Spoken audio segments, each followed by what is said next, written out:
একটা অতিরিক্ত বাড়াবাড়ি, সে একদম শবে বরাতকে মনে হয় লাইলাতুল কদরের উপরে নিয়ে যাচ্ছে আর কি। লাইলাতুল নিসফু মিনাশ শাবানকে কোনো কোনো ক্ষেত্রে বাড়াবাড়ি পন্থীরা একদম লাইলাতুল কদরের উপরে নিয়ে চলে যাচ্ছে। আর ছাড়াছাড়ি যারা, তারা বলছে এই রাত্রে কোনো কিছুই করা যাবে না। দুইটাই চরমপন্থী, বুঝতে পারছেন না মনে হয় কথা। একদল এটাকে নিয়ে এত বেশি বাড়াবাড়ি করছে যে এটাকে একদম লাইলাতুল কদরের উপরে নিয়ে চলে যাচ্ছে। আরেকদল দেখা যাচ্ছে এটাকে এমনভাবে পরিত্যাগ করছে না, এই দিয়ে কিছুই করা যাবে না, কোনো ফজিলতি নাই। এখন আসলে মধ্যম পন্থা কি, মাঝখানে আমরা কি করবো তাও জানার দরকার আছে কি নাই? অনেক হাদিসের অনেক আলোচনা, প্রায় 40-50 পৃষ্ঠার বই, সব আলোচনা তো মাহফিলে করা সম্ভব না। আমি সারমর্মটুকু বলি। সারমর্ম কি? হাদিসের শবে বরাত নামে কোনো শব্দ নাই, এক নম্বর কথা। কি নাই ভাই? শবে বরাত নামে কোনো শব্দ নাই, আছে লাইলাতুন নিসফু মিনাশ শাবান, শাবান মাসের মধ্য রজনী। শাবান মাসের মধ্য রজনী। শাবান মাস কি? উত্তর, নবী সাল্লাল্লাহু আলাইহি ওয়াসাল্লাম রমজান মাসের পর যে মাসে রোজা রাখতে বেশি গুরুত্ব দিয়েছেন তার নাম শাবান। আমার সাথে বলেন, শাবান মাস কি? নবী সাল্লাল্লাহু আলাইহি ওয়াসাল্লাম রমজানের পরে যে মাসে রোজা রাখতে খুব বেশি গুরুত্ব দিয়েছেন তার নাম শাবান। আয়েশা রাদিয়াল্লাহু আনহা তিনি বলতেন যে শাবান মাস আসলে নবী সাল্লাল্লাহু আলাইহি ওয়াসাল্লাম এত বেশি বেশি রোজা রাখতেন যে মনে হতো তিনি রোজা ছাড়বেনই না, সারা মাস রেখে ফেলবেন। বেশি থেকে বেশি রোজা রাখতেন শাবান মাসে। প্রশ্ন হচ্ছে কেন? উত্তর, এমনিতে এই মাসটা বরকতময় এবং এই মাসে আল্লাহ পাক তার রহমতে বিপুল সংখ্যক মানুষকে জাহান্নাম থেকে মুক্তি দান করেন। সুবহানাল্লাহ। নবী সাল্লাল্লাহু আলাইহি ওয়াসাল্লাম এই মাসকে তাজিম করতেন। এই মাসের সম্মানার্থে, এই মাসে আল্লাহর রহমত বরকতের স্বার্থে নবী করিম সাল্লাল্লাহু আলাইহি ওয়াসাল্লাম এই মাসে বেশি বেশি রোজা রেখেছেন। সুন্নত কি শিখলাম? শাবান মাসে বেশি বেশি রোজা রাখা সুন্নত। একটা কি পেলাম ভাই? শাবান মাসে বেশি বেশি রোজা রাখা সুন্নত। আপনি যদি মুকিম হন, শরীর সুস্থ থাকে, মুসাফির না, আপনার সুস্থতা আছে, সব ঠিক আছে, আপনি চেষ্টা করবেন এই মাসে বেশি বেশি রোজা রাখার। পারা যাবে ইনশাল্লাহ। এটা নবীর সুন্নত হবে। আরেকটা হাদিস মাথায় নিয়ে নেন, আজকে সারা ওয়াজ ভুলে গেলে এই ওয়াজটা বলেন না। কি হাদিস? নবীজি বলছেন, তোমাদের সামনে, হে আমার সাহাবীরা, তোমাদের সামনে এমন একটা যুগ আসছে, ওই যুগে আমার সুন্নতকে ধরে রাখাটা হাতের মধ্যে আগুন ধরে রাখার মতো হবে। আমি অনেকদিন এই লেকচারে এই হাদিসটা বলেছি। তোমাদের সামনে এমন একটা কঠিন যুগ আসছে, জামানা সবরিন, সবরের যুগ, কঠিন যুগ। ওই যুগে ঈমান ধরে রাখা, না আমার সুন্নতের উপর থাকা, হাতে আগুন ধরে রাখার মতো হবে। ওই যুগে যদি তোমরা আমার একটা সুন্নতকে জীবিত করতে পারো, সমাজে একটা সুন্নত মরে গেছে, ওটাকে আবার জীবিত করতে পারো, তাহলে 50 জন শহীদ সাহাবীর নেকি পাবে। হাদিসটা বুঝলেন? শুধু নেকি না, আপনি 50 জন শহীদ সাহাবীর নেকি পাবেন যখন চলমান সমাজে একটা সুন্নত মিটে গেছে, নাই, মানুষ আমল করছে না, কিন্তু আপনি সেটাকে জীবিত করলেন। পারা যাবে ইনশাল্লাহ। একটা দেখাচ্ছি, যেমন সাহাবীদের যুগে মানুষ মসজিদে ঢুকলে কি করতো জানেন? আগে 2 রাকাত নামাজ পড়তো। কি করতো? মসজিদে ঢুকেই, ওযু অবস্থায় মসজিদে ঢুকেই তারা বসতেন না। আগে 2 রাকাত নামাজ পড়তেন, দুখুলুল মসজিদ বা তাহিয়াতুল মসজিদ, তারপরে বসতেন। আর নবীজি বলেছেন কিয়ামতের আগে আগে এই দুখুলুল মসজিদ, তাহিয়াতুল মসজিদ, এই নামাজটা উঠে যাবে। উঠে যাচ্ছে না আস্তে আস্তে। মসজিদে ঢুকলে মানুষ ধাপ করে বসে পড়ে, তাই না? মানুষ ভুলেই গেছে না সুন্নত। এখন আপনি যদি এই সুন্নতটাকে আবার জীবিত করতে পারেন, ইনশাল্লাহ 50 জন শহীদ সাহাবীর নেকি পাবেন। সমাজে এখন দাড়ি শেভ করা ফ্যাশন হয়ে গেছে, বুঝছে না? অনেকে শেভ না করলে চাকরি দেয় না। শেভ না করলে কি হয় না? চাকরি পাওয়া যায় না। স্কুলে তো না, কলেজে গিয়ে পড়তে গেলে ক্লাস করতে দেয় না। দাঁড়িয়ে আছে, যাও শেভ করে আসো, তাই বলে। এখন সমাজ চলছে উল্টা। এখন যদি আপনি নবীর সুন্নতকে আবার জীবিত করতে পারেন, 50 জন শহীদ সাহাবীর নেকি পাবেন। রাতে ঘুমানোর সময় একটা সুন্নত আছে, 33 বার সুবহানাল্লাহ, 33 বার আলহামদুলিল্লাহ, 34 বার কি আল্লাহু আকবার। বহু মানুষই পড়ে না। আপনি যদি পড়তে পারেন, ইনশাআল্লাহ আল্লাহ পাক আপনাকে রেখে দিন। সমাজে বহু মানুষ চুল একদম এখন মেসি রোনাল্ডো কাট, তাই না? মেসি কাট আর রোনাল্ডো কাট। আর আমি সিলেট অঞ্চলে দেখে আসছি একদম লন্ডন কাট, 2 পাশ ছিলে মাঝখানে চুল, লন্ডন থেকে শিখে আসছি। এখন চুলেরও কিন্তু সুন্নত আছে কি নাই? দাড়ির যেমন সুন্নত আছে, চুলের সুন্নত নাই। একদম সামন পিছন সমান করতে পারেন, অথবা যদি চুল নাই থাকে তাহলে চুল মাথা মুন্ডন করেও রাখতে পারেন। অনেক সাহাবীর মাথা মুন্ডিত ছিল। আবার অথবা কানের লতি পর্যন্ত বা কাঁধ বাবড়ি রাখতে পারেন। এটা চুলের সুন্নত হলো কিনা? এখন সমাজের সব মানুষ এই সুন্নতটাকে ভুলে গেছে। আপনি সুন্নত মনে করে রেখেছেন, ইনশাল্লাহ আপনি নেকি পাবেন ইনশাল্লাহ। এরকম অগণিত সুন্নত আছে, অগণিত, যেগুলো আমাদের সমাজ থেকে আস্তে আস্তে উঠে যাচ্ছে। আমি খুব দুঃখের সাথে বলছি, অনেক মসজিদে ফরজ নামাজ পড়ার পরে আমরা কি করি? একটা মোনাজাত করি, আল্লাহুম্মা আমিন বিরহমাতিকা ইয়া আরহামার রাহিম, ব্যাস উঠে চলে গেলাম, তাই না? উঠে চলে যায় না? তারপর স্যান্ডেল নিয়ে বাইরে চলে গেল। অথচ সালাম ফিরানোর পরে একবার বলতে হয় আল্লাহু আকবার, কি বলতে হয়? 3 বার বলতে হয় আস্তাগফিরুল্লাহ আস্তাগফিরুল্লাহ আস্তাগফিরুল্লাহ, বলতে হয় আল্লাহুম্মা আনতাস সালাম ওয়া মিনকাস সালাম তাবারাকতা ইয়া যাল জালালি ওয়াল ইকরাম। একবার পড়তে হয় আয়াতুল কুরসি, 33 বার সুবহানাল্লাহ, 33 বার আলহামদুলিল্লাহ, 33 বার আল্লাহু আকবার, তারপর কালিমা শাহাদা। এরপর সূরা ফালাক একবার, সূরা নাস একবার, ইখলাস একবার। আরো তো অনেক দোয়া আছে, আল্লাহুম্মা লা মানিআ লিমা আ'তাইত ওয়া লা মু'তিয়া লিমা মানা'ত ওয়া লা ইয়ানফা'ু যাল জাদ্দি মিনকাল জাদ। পড়তে হয় আল্লাহুম্মা ইন্নী আউযু বিকা মিনাল হাম্মি ওয়াল হাযান ওয়াল আ'জজি ওয়াল কাসালি ওয়াল বুখলি ওয়াল জুবন ওয়া দালা'id দাইন ওয়া গালাবাতির রিজাল। পড়তে হয় আল্লাহুম্মা আ'ইন্নী আলা যিকরিকা ওয়া শুকরিকা ওয়া হুসনি ইবাদাতিকা। আরো অনেক দোয়া আছে। দেখেন তো, মোনাজাত করেন, আমি তো না করছি না, আমি তর্ক করতে আসি না এখানে, এটা নিয়ে আমি ঝগড়া করতে আসি, কিন্তু এই সুন্নতটা যে উঠে গেল, মোনাজাতটা করে যে মসজিদ থেকে বের হয়ে চলে গেলেন, এই সুন্নতটার উপর আমল কে করবেন? সুন্নত উঠে গেল না? আপনি যদি বসে এখন সুন্নতটা প্রতিষ্ঠা করেন, 50 জন শহীদ সাহাবীর নেকি পাবেন। এগুলো তো গেল আমলিয়াত। সমাজ চলছে সুদের উপরে, আপনি যদি হালাল অর্থনীতি প্রবর্তন করতে পারেন তাহলে কত নেকি পাবেন? সমাজ চলছে জেনায়, আপনি এখন পর্দা প্রতিষ্ঠা করলেন, তাহলে কত নাকি পাবেন? সমাজে চলছে দুর্নীতি, আপনি এখন আমানতদারিতা ইনসাফ প্রতিষ্ঠা করলেন, কত নাকি পাবেন? সমাজে চলছে শয়তানি, সব শয়তানি, কি চলছে? শয়তানি। এখন আপনি আল্লাহ রাব্বুল আলামিনের ওহী প্রতিষ্ঠা করলেন, কত নাকি পাবেন? নিঃসন্দেহে আর অনেক বেশি নাকি পাবেন। আল্লাহ পাক আমাদেরকে সেই লক্ষ্যে কাজ করার তৌফিক দান। প্রিয় ভাইরা, যে কথা বলতে এখানে আসলাম, এক বাড়াবাড়ি এই মাসে নবীজি বেশি বেশি রোজা রাখেন। তাহলে আমরা কি করবো এই মাসে ভাই? 1 নম্বর কাজ, বেশি বেশি রোজা রাখার চেষ্টা করবো ইনশাআল্লাহ, আল্লাহ তৌফিক দান করবেন। এবার আরেকটা পয়েন্ট বলি, সামনে রমাদান মাস। রমজান মাস আসলে আমরা মাশাআল্লাহ পরিপূর্ণ মুসলিম হওয়ার চেষ্টা করি, কিন্তু সারা বছর এটা ধরে রাখতে পারি না। রমজান মাসে যে নামাজ পড়ে না সেও মসজিদে যায়, দেখা যায় যে জুমার নামাজও পড়ে না, ও তারাবির নামাজ পড়তে যায়, যায় কি না? ওই দিন গিয়ে বলে এসি দেন, ইমাম সাহেব এসি অন করেন, তাই না? সারা বছর তো আসে নাই, ওই দিন গিয়ে ইমাম সাহেব এসি বন্ধ কেন, এই মুয়াজ্জিন সাহেব ফ্যান দেন, তখন ওখানে গিয়ে মানে কি বলবো, হ্যাঁ মাতব্বরি করে আর কি। যাক, তারপরেও যে মসজিদে আসছে, আমরা দোয়া করে আল্লাহ হেদায়েত দান করুন। আমরা তো কাউকে পিছনে ফিরাই দিব না, দিব? এখন রমজান মাস আসলে আমরা মাশাআল্লাহ রোজা রাখি, মানুষকে ইফতার করাই, দান সদকা করি, আমরা যাকাত দেই, তারাবি পড়ি, কোরআন তেলাওয়াত করি, আমরা মাশাআল্লাহ অনেক আমল করি। এই আমলগুলো কি একবারে ধাপাস করে ধরে ফেলা সম্ভব না? একটা আস্তে আস্তে ট্রেনিং প্রসেস লাগে। একটা ফ্যান চালু করলে ফ্যানটা কি শুরুতেই ধাপাস করে ঘুরতে শুরু করবে, নাকি আস্তে স্লোলি স্লোলি সে মোমেন্টাম ধরবে? কোনটা? আস্তে আস্তে সে গতি পাবে না, ধীরে ধীরে গতি পাবে। ঠিক শাবান মাসে এত বেশি রোজা রাখা, ইবাদত করার অর্থ কি? যাতে রমজান মাসে আপনি পরিপূর্ণ ইবাদত করতে পারেন। বুঝতে পারছেন কথা? রমজানে গিয়ে তো শুরুতেই সব ইবাদত ধরে ফেলা সম্ভব হবে না। মনে করেন আগামীকাল পহেলা রমজান, আজকে থেকে আপনি সব ইবাদত একসাথে করতে পারবেন, তখন গিয়ে আপনি বেগ পেতে হবে। কিন্তু একটা মাস আগে থেকে যদি ট্রেনিং নেন, ইনশাআল্লাহ রমজান মাসে ইজি হয়ে যাবে। এটা একটা কারণ নবী সাল্লাল্লাহু আলাইহি ওয়াসাল্লাম শাবান মাসে বেশি বেশি রোজা রাখতেন, আমল করতেন। আল্লাহ পাক আমাদের সবাইকে শাবান মাসে বেশি বেশি আমল করার তৌফিক দান, যাতে রমজান মাসে গিয়ে আমরা সুবিধা পাই, রমজান মাসের হকটা আদায় করতে পারি। এবার এই মাসে নবী সাল্লাল্লাহু আলাইহি ওয়াসাল্লাম কি বলেছেন একটা হাদিস থেকে আগে বুঝি। এই হাদিসটা সহ অনেক হাদিসে এই একই রকম কথা এসেছে, এবং এই হাদিসটা বিশুদ্ধ। এটাকে অস্বীকার করলে হাদিস অস্বীকারী হয়ে যাবে। বাড়াবাড়ি গ্রুপ, ছাড়াছাড়ি গ্রুপ, উভয়ের জন্যই নসিহত। নবী সাল্লাল্লাহু আলাইহি ওয়াসাল্লাম বলেছেন, ইন্নাল্লাহা তাআলা, নিশ্চয় আল্লাহ রাব্বুল আলামিন, লা ইয়াত্তালিউ ফি লাইলাতিন নিসফি মিনাশ শাবান, শাবান মাসের মধ্য রজনীতে আল্লাহ রাব্বুল আলামিন তার রহমতের দৃষ্টি প্রশস্ত করেন। সুবহানাল্লাহ।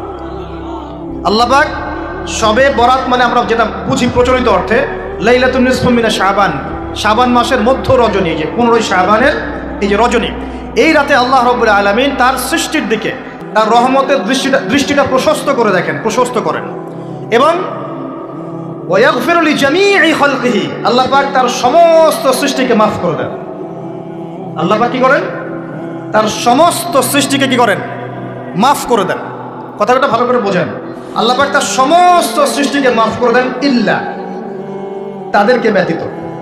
এক, ইল্লা লিমুশরিকিন, এক নাম্বার যে ব্যক্তি মুশরিক, যে শিরক করে আল্লাহর সাথে, যে আল্লাহর সাথে শিরক করে।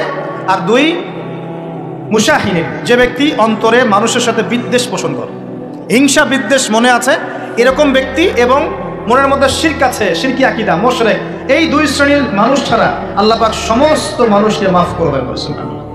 তাহলে এই রাতের ফজিলত প্রমাণ হলো কিনা? রাতের ফজিলতটা প্রমাণ হলো কিনা? আচ্ছা, এখন এর ব্যাকআপ আরো অনেকগুলো হাদিস আছে। ওই সবগুলো হাদিসকে একত্রিত করলে এমনই কনক্লুশন আসে। এছাড়াও আরো কিছু দুর্বল হাদিস আছে, এগুলো দুর্বল, সনদগতভাবে অন্যান্যভাবে দুর্বল। ওখানে আরো কিছু পয়েন্ট পাওয়া যায় যে আর কাকে কাকে আল্লাহ পাক মাফ করেন না। সবাইকে তো মাফ করেন, আর কাকে কাকে করেন না। এই হাদিসে দুটো পেয়েছি, এটা একদম অকাট্য। এটা হলো মুশরিক, আল্লাহ পাক মাফ করেন না। দুই, যে অন্তরে হিংসা বিদ্বেষ পোষণ করে, হিংসা বিদ্বেষ আছে, এদেরকে আল্লাহ মাফ করেন না। আরো কিছু দুর্বল বর্ণনা থেকে পাওয়া যায়, এটা দুর্বল বর্ণনা, কিন্তু জেনে রাখতে তো সমস্যা নাই। সমস্যা আছে? আর পাপ তো পাপি, দুর্বল হাদিসে আসুক আর কঠিন হাদিসে আসুক, পাপ তো পাপি নাকি? পাপ ছাড়তে কোনো সমস্যা আছে? তো তৃতীয় এক শ্রেণীর নাম পাওয়া যায়, যারা হচ্ছে আত্মহননকারী, নিজেরা নিজেদেরকে আত্মহত্যা করেছে, এদেরকে আল্লাহ মাফ করেন। আত্মহনন বোঝেন কিনা? আত্মহত্যা যারা করে, আত্মহনন, এটা একটা শ্রেণী পাওয়া যায়। 4 নম্বর একটা পাওয়া যায় আত্মীয়তার সম্পর্ক ছিন্নকারী, আত্মীয়তার সম্পর্ক ছিন্নকারী। 5 নম্বর একটা পাওয়া যায়, সেটা হলো মাদক দ্রব্য সেবনকারী। মাদক দ্রব্য সেবনকারী, যুবকরা খুব ভালো করে শোনায়, মাদক দ্রব্য সেবনকারী আল্লাহ সবাইকে মাফ করেন, মাফ করছেন না। আরেকটা পাওয়া যায়, সেটা হলো যারা জেনার পাপে লিপ্ত আছে। কিসের পাপে ভাই? জেনার পাপ। এরকম আর কিছু ব্যাকআপ পাওয়া যায়, কিন্তু এগুলোর বর্ণনা দুর্বল। বর্ণনা কি? দুর্বল, কিন্তু পাপ তো পাপই নাকি? এই পাপগুলো তো পাপ, এই পাপগুলো করলে কি আল্লাহ খুশি হন? অকাট্য সহি থেকে পাওয়া যায় এই দুইটা, মুশরিক এবং মুশাহিদ, যারা শিরক করে, অন্তরে বিদ্বেষ পোষণ করে, আল্লাহ পাক এদেরকে মাফ করে। এখন আগে জানি শিরক থেকে কিভাবে বাঁচবো, শিরক কি এবং কেন, তারপরে জানবো হিংসা বিদ্বেষ, তারপরে আমরা যাব এই রাত্রে আমরা কি করতে পারি। মনে রাখবেন, আমল করতে হবে 3টা বিষয় খেয়াল রেখে। কয়টা বিষয় ভাই? আমল করতে হবে 3টা বিষয় খেয়াল রেখে। এক, আমল করতে হবে একমাত্র আল্লাহ পাকের সন্তুষ্টির জন্য। 1 নম্বর কি বলেন? এক, আল্লাহর সন্তুষ্টির জন্য, কারো সন্তুষ্টির জন্য না, কারোর জন্য না, শুধু কার জন্য? দলিল হচ্ছে ইন্নাস সালাতি ওয়া নুসুকি ওয়া মাহইয়ায়া ওয়া মামাতি লিল্লাহি রাব্বিল আলামিন ফাসাল্লি লিরাব্বিকা ওয়ানহার। 2, আমল হতে হবে একমাত্র নবী সাল্লাল্লাহু আলাইহি ওয়াসাল্লামের সুন্নাত মোতাবেক। কার সুন্নাত মোতাবেক? নবী এবং সাহাবীদের সুন্নতের সাথে মেলে না, সেই আমল করা যাবে না। নবী এবং সাহাবীদের সুন্নতের সাথে মেলে না, সেই আমল করা যাবে না। 3 নাম, আমলটা যত সুন্দরী মনে হোক, আমলটা যত সুন্দরী মনে হোক আর যত মানুষই করুক, যত মজাদার মনে হোক না কেন, নবী করেন নাই, সাহাবীদের থেকে প্রমাণ নাই, আমল করব না। করলে বেদাত হয়ে যাবে। কি হবে? বেদাত হয়ে যাবে। আর 3 নাম্বার হচ্ছে, আমলগুলো করার আগে অবশ্যই আপনার রিজিকটাকে হালাল করতে হবে। কি করতে ভাই? ব্যাস, এই 3টা শর্ত পূরণ করে আমল করলে ইনশাআল্লাহ তাআলা আমরা জান্নাতে যাবো। ইনশাআল্লাহ আমরা আশাবাদী, আল্লাহ পাক আমাদেরকে জান্নাত দিবেন ইনশাআল্লাহ। আল্লাহ পাক এক রাতে রহম করে সমস্ত মাখলুক সৃষ্টিকে মাফ করে দিচ্ছেন, শুধু শিরক এবং হিংসা বিদ্বেষ পোষণকারীকে মাফ করছেন না। বুঝতে হবে এই পাপ দুটো কত কঠিন। এবার আসেন, প্রথমে একটু শিরক নিয়ে কথা বলি, তারপরে মুশাহিন নিয়ে কথা বলি। ধৈর্য ধরবেন তো নাকি? দেরি হচ্ছে? সবর করেন। এখন প্রথমে জানি শিরক কি এবং কেন।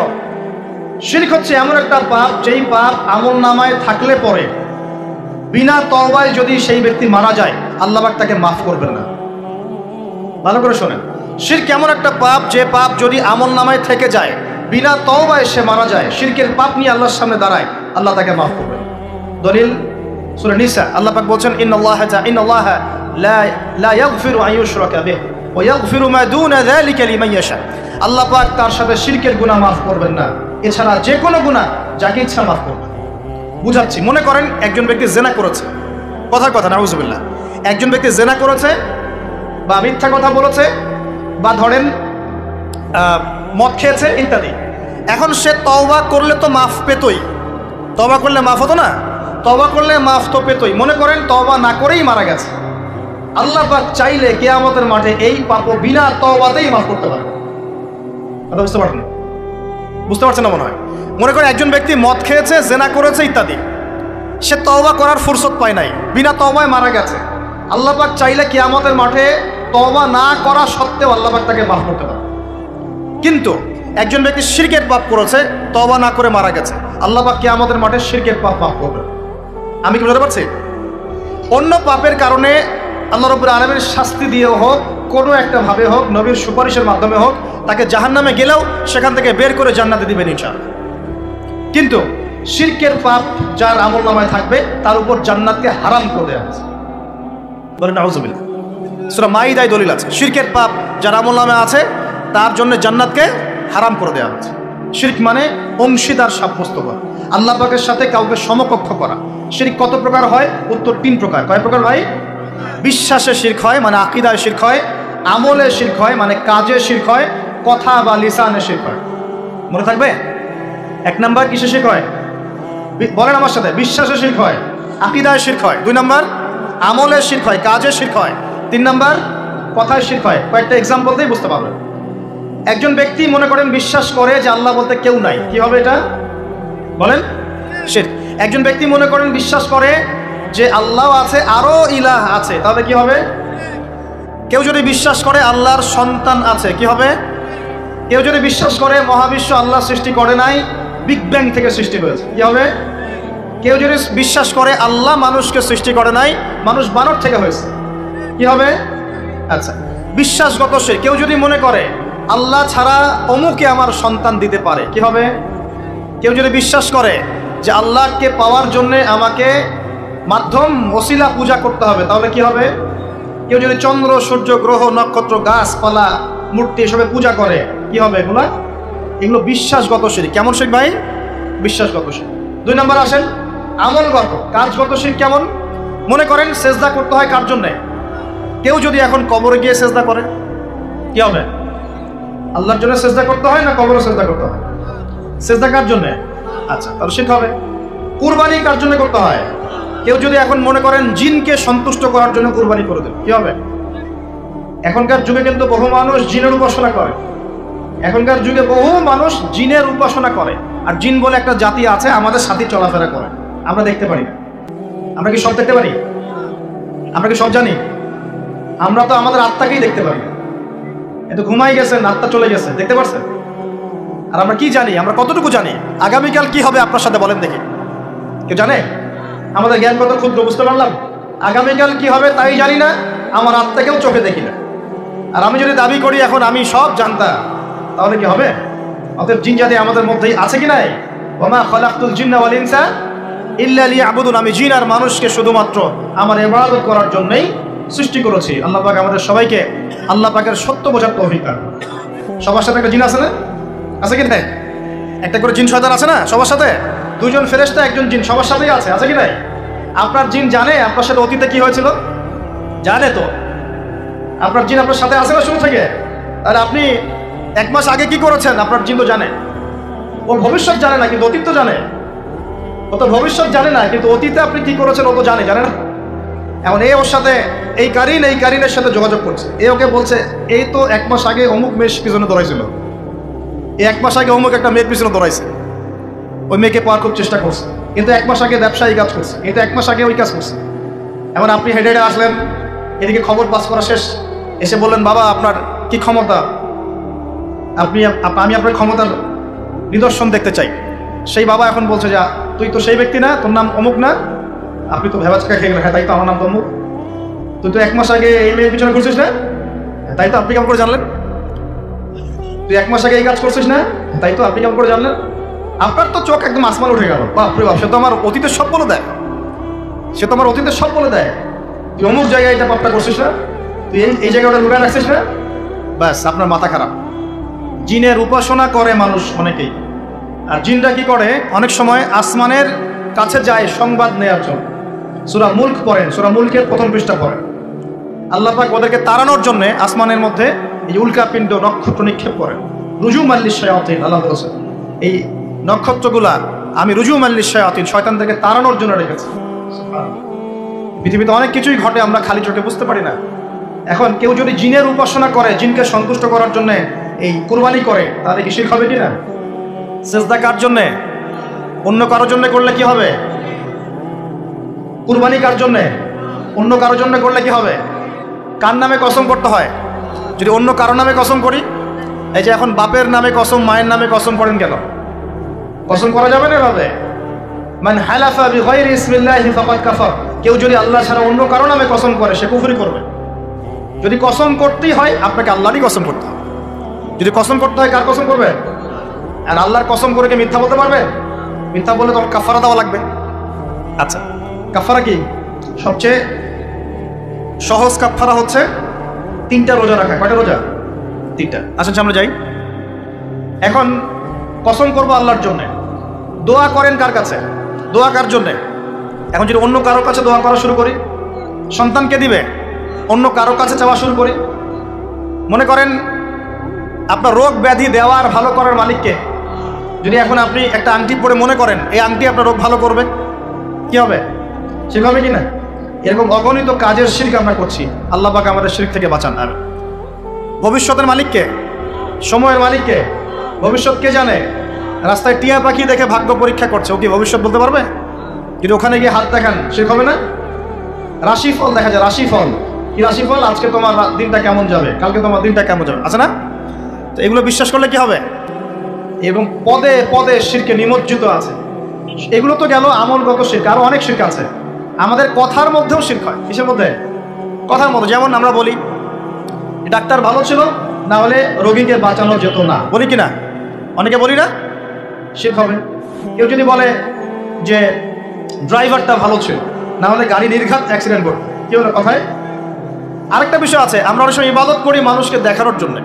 সবাই বড় দানবীর বলবে, আমাকে নামাজি বলবে, এটাও কি? এটাও শিরক।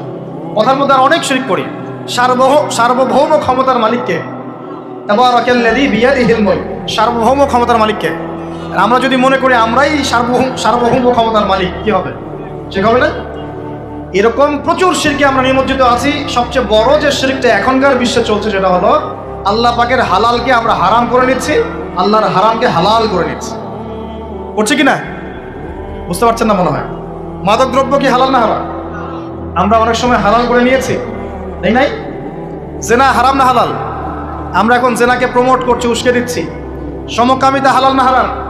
এই সমকামিতার ব্যাধি ছড়িয়ে পড়েছে এখন সমাজের রন্ধ্রে রন্ধ্রে, পড়েছে না? এদেরকে আল্লাহ পাক এমন শাস্তি দিবেন যে শাস্তি আল্লাহ পাক কুল কায়নাতে কাউকে দেন নাই। কেমন শাস্তি দিবেন? কওমে লূতকে আল্লাহ রাব্বুল আলামিন মাটি থেকে উপরে উঠিয়ে আকাশ থেকে পাথর বর্ষণ করে থেতলে দিয়ে আবার মাটিতে দাফন করে দিয়েছে কওমে লূতকে। আল্লাহু আকবার। এই শাস্তি অপেক্ষা করছে এদের জন্য। সুদ হালাল না হারাম? আমরা কি এটাকে জায়েজ করে দিচ্ছি কিনা, খাচ্ছি কিনা? এই বিশ্বের সবচেয়ে বড় একটা সমস্যা চলছে, আল্লাহ পাকের হারামকে আমরা হালাল করছি, হালালকে হারাম করি, এটাও শিরক। এখন আল্লাহ পাক যে বলছেন সবাইকে মাফ করে দিবেন, আল্লাহ পাক শিরক যে করে তাকে মাফ করবেন না। এখন বলেন কত % মানুষ মাফ পাবে? এই পাপগুলো কত মানুষ করছে?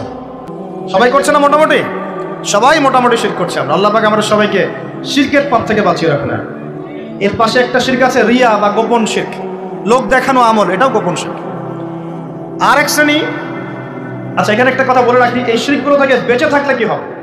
শিরক থেকে বেঁচে থাকলে আপনার আমল নামায় যদি আসমান জমিন সমান গোনাও থাকে, আল্লাহ পাক সমস্ত গোনা মাফ করে দিবেন ইনশাআল্লাহ। মনে করেন একজন ব্যক্তির আমল নামায় জেনা, সুদ, ঘুষ, হাবি জাবি দুনিয়ার পাপ দিয়ে ভর্তি, কিন্তু কোনো একটা কারণে বা কোনো একভাবে তার আমল নামায় শিরকের কোনো গোনা নাই, শিরক করে নাই, ইনশাআল্লাহ তাআলা কোনো না কোনো ওসিলায় হলে আল্লাহ পাক তাকে কিয়ামতের মাঠে মাফ করে দিবেন ইনশাআল্লাহ। একটা হাদিস বললেই যথেষ্ট হবে, তারপরে সামনে যাব। রাসূল সাল্লাল্লাহু আলাইহি ওয়াসাল্লামকে আল্লাহ পাক মেরাজের রাতে ওয়াদা করেছেন। কোন রাতে ভাই? মেরাজের রাতে ওয়াদা করেছেন, হে মুহাম্মদ সাল্লাল্লাহু আলাইহি ওয়াসাল্লাম, তোমার উম্মতের মধ্যে যে কোনো ব্যক্তি যত বড়ই পাপ করুক না কেন, আসমান জমিনের সমানও যদি পাপ করে আমার সামনে দাঁড়ায় কিন্তু তার আমল নামায় শিরকের পাপ নাই, আমি আল্লাহ তার সামনে আসমান জমিন সমান ক্ষমা নিয়ে হাজির হব, মানে সে মাফ পেয়ে যাবে। অতএব শিরক মুক্ত আমল করতে পারলে ইনশাআল্লাহ এই নিসফু মিনা শাবান, লাইলাতুন নিসফি মিনা শাবান, এই শবে বরাত যেটা আপনারা বলছেন, এই রাতে আল্লাহ পাকের ক্ষমা আমরা পেয়ে যাব ইনশাআল্লাহ। শিরক মুক্ত আমল করতে পারলেই ক্ষমা হবে ইনশাআল্লাহ।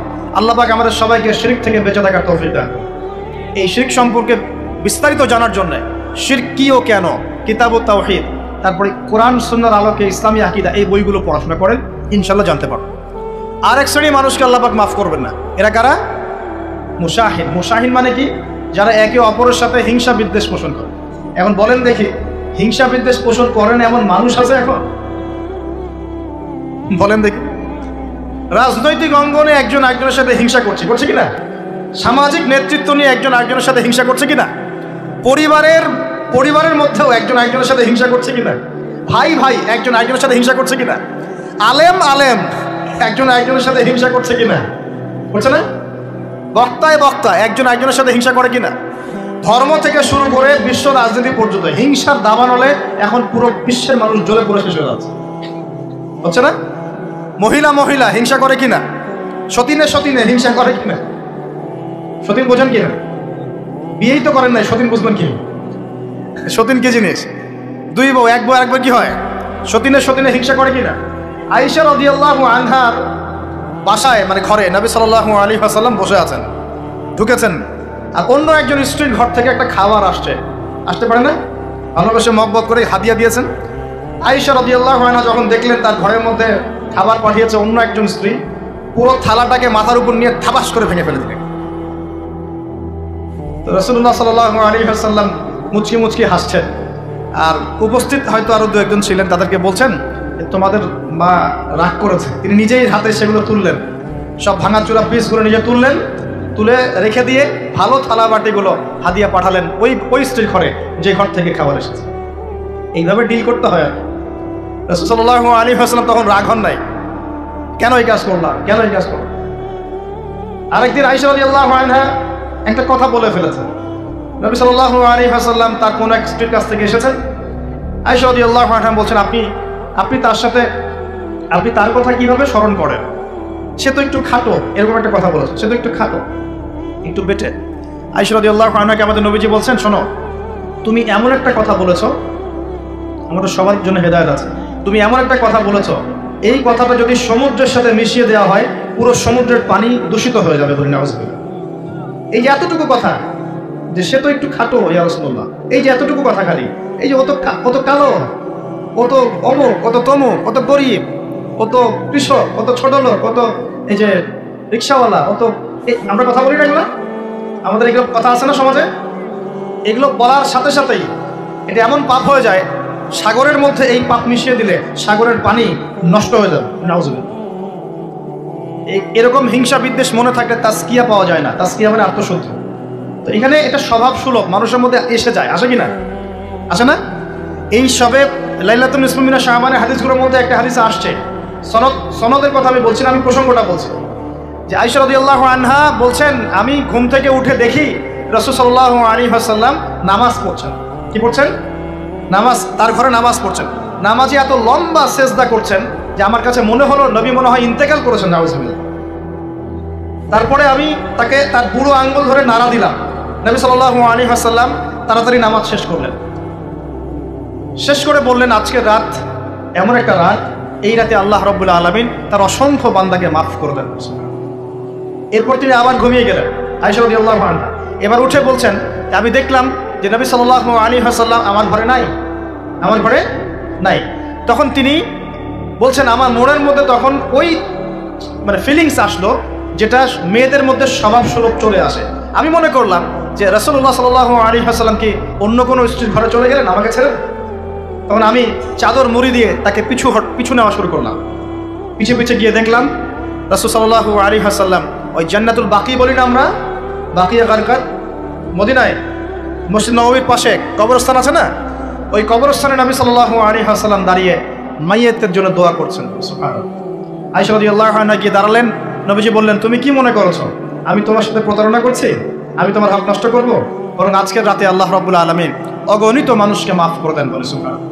এই হাদিসগুলো এসেছে শবে বরাত প্রসঙ্গে।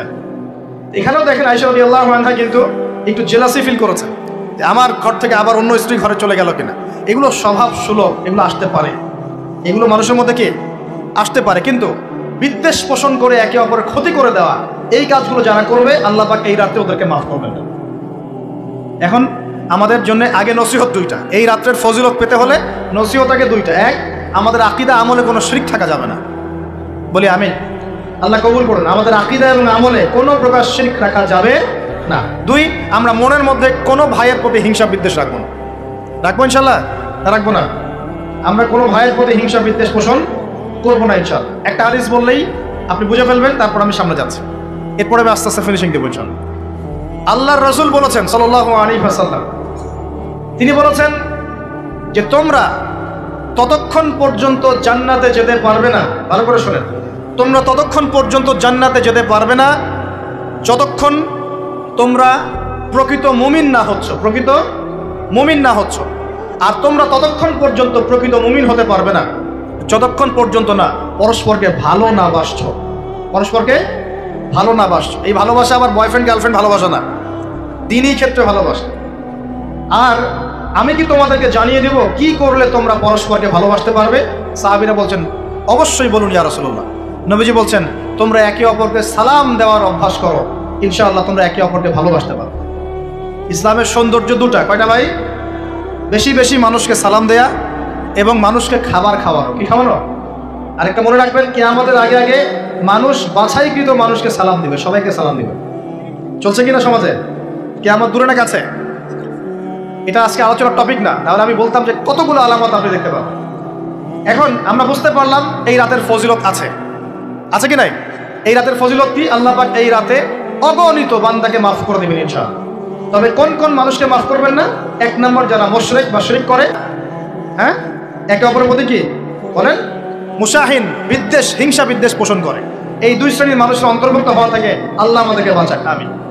এরপরে দুর্বল হাদিসগুলো বা যেগুলো একদম দুর্বল সনদের, সেগুলোর মধ্যে অতিরিক্ত এসেছে আত্মীয়তার সম্পর্ক ছিন্ন করলে মাপ পাচ্ছে না, আত্মহত্যা করলে মাপ পাচ্ছে না, জেনা করলে মাপ পাচ্ছে না, মাদকদ্রব্য সেবন করলে মাপ পাচ্ছে না।